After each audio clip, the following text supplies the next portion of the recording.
এখানে দেখা যাচ্ছে দুইজনকে ডিম সহ বসে আছে, এরা ডিম পেড়েছে। এখানে দেখা যাচ্ছে দুটো ঘুঘু পাখি, দেখুন কত সুন্দর দেখা যাচ্ছে দুইটা ঘুঘু পাখি।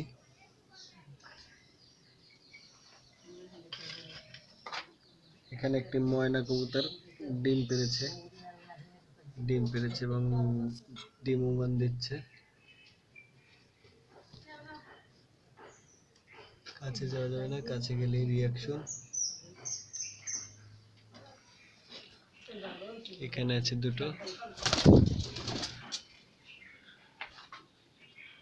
এরা সবসময় এখানেই থাকে। সবাই ডিম নিয়ে ব্যস্ত।